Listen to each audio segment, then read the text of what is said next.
دل سخت ہو جاتے ہیں، اور جب دل سخت ہو جاتے ہیں تو معاشرے کے اندر رشتے بھی ٹوٹتے ہیں، تعلقات کی بنیاد لالچ بن جاتا ہے، انسان انسانوں سے نہیں، انسان انسانوں کی جیبوں سے پیار کرنے لگتا ہے۔ آہستہ آہستہ حالات اتنے پیچیدہ ہو جاتے ہیں کہ اسے اپنے سوا کوئی آدمی مخلص نظر نہیں آتا، سب دکاندار دکھائی دیتے ہیں۔ دلوں کی سختی روز بروز بڑھتی جا رہی ہے۔ اس کا بھی علاج حضور علیہ السلام نے اس کا بھی سبب ہمیں بتایا تھا، فرمایا جب تم گناہ کر کے توبہ نہیں کرتے تو تمہارے دل پر ایک دھبا لگ جاتا ہے۔ اگر تم توبہ کر لو تو اللہ اس کو صفائی دے دیتا ہے، پر اگر ایک اور گناہ کر لو تو دھبا ایک اور لگ جائے گا۔ پھر اس طرح ہوتا ہے کہ ہمارا دل کالا سیاہ ہو جاتا ہے، تو پھر جتنا بڑا اچھا قاری بھی قرآن مجید پڑھے اس کا اثر نہیں ہوتا۔ کامل ولی کے پاس بیٹھ کے بھی لوگ محروم رہ جاتے ہیں، کیونکہ اندر ہی دیکھیں نا، بارش تو برسے گی پر کسی بندے نے اگر پتھر لگوایا ہو اپنے سین کے اندر تو وہاں پھر پھول کیسے ہوگے گا؟ تو یہاں اندر بھی تو زمین کا کچھ زرخیز ہونا ضروری ہے نا۔ تو میرے بھائی، دل کی سختی، اس کا علاج ضروری ہے، اس پر توجہ ضروری ہے، اس کا خیال کرنا ضروری ہے۔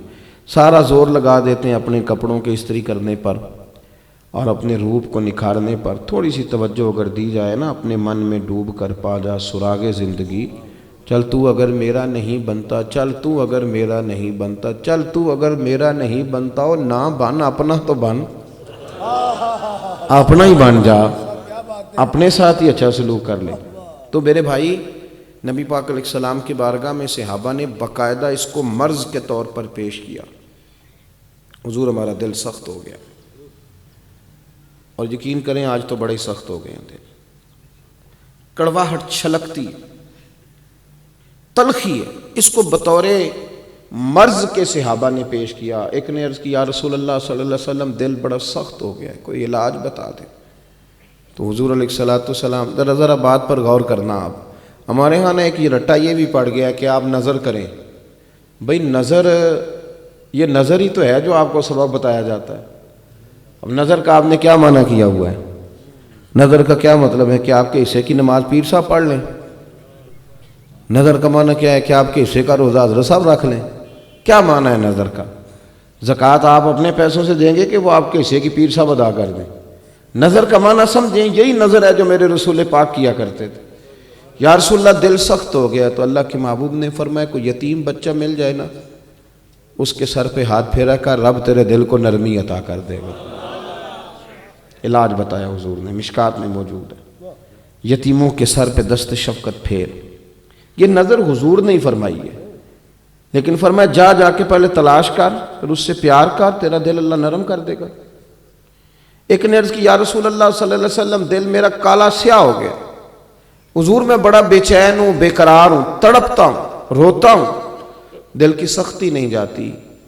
تو محبوب کریم علیہ السلام نے انہیں یہ علاج بتایا، فرمایا تو کثرت سے قرآن پاک پڑھا کر، تو کثرت سے قرآن پاک پڑھا کر۔ اب میں ان دو حدیثوں کو پڑھتا تھا تو میں کھو جاتا تھا، میں سوچتا تھا کہ یہاں جو حضور نے فرمایا ہے کہ قرآن پاک پڑھو، تو اس کو کہہ دیا یتیم کے سر پہ ہاتھ پھیرو، تو دونوں کو ایک علاج کیوں نہیں بتایا؟ کچھ اور علاج بھی ابھی میں آگے بیان کروں گا۔ تو یہ اس کو کیوں کہا کہ تو قرآن، مجھے یوں لگا کہ جیسے نا یہ بندہ زیادہ پڑھا لکھا نہیں تھا، تو اس کو کہہ دیا چل تو یتیم کے سر پہ ہاتھ ہی پھیر لیا کر۔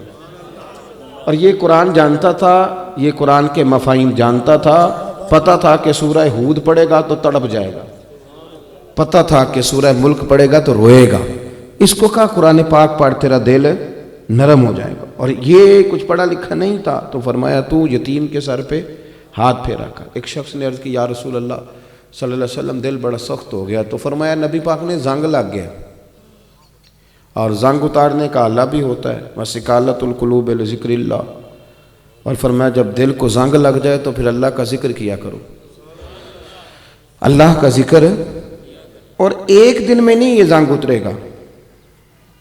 ہمارا مسئلہ یہ ہے کہ آج پروگرام بن گیا ذکر کرنے کا تو ساری رات ذکر میں ہی گزار دی، اور کل رات پھر کہا یار میں ساری رات لگا رہا ہوں، بنا تو کچھ بھی نہیں۔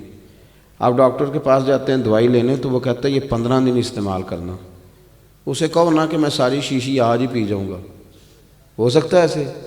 فرق پڑے گا کہ نقصان بڑھے گا؟ تو ذکر الہی روز کریں، ترتیب کے ساتھ، تردیل کے ساتھ کریں، حدیث سنیں اور اس کو یاد رکھنا۔ عرض کی یا رسول اللہ صلی اللہ علیہ وسلم، ایک شخص جو ہے وہ دن کو چوری کرتا ہے پر رات کو نفل بھی بڑا ہی پڑتا ہے۔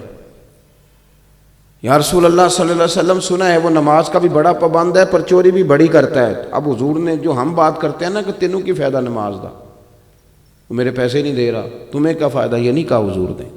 یا رسول اللہ وہ چوری بھی کرتا ہے نماز بھی پڑھتا ہے، تو محبوب نے فرمایا اگر نماز پابندی سے پڑھتا رہا نا تو اس کی نماز اسے چوری چھڑوا دے گی۔ یہ میں دیکھیں آپ کو میں کسی بزرگ کا بھی قول نہیں پیش کر رہا، میں آپ کو بیمار دل کے علاج کے طریقے بتا رہا ہوں تاکہ روحانیت مضبوط ہو جائے۔ نبی کریم علیہ الصلوۃ والسلام نے فرمایا کہ تو اپنی عبادات پر پابندی کر، ذکر کو روز کریں، تھوڑا کریں پر روز کریں، اس سے دل صاف ہوگا۔ یہ نہیں کہ آج آپ آئے تھے تو آپ نے کھل کے کر لیا اور کل چھٹی کر لی۔ پابندی سے اذکار، وظائف،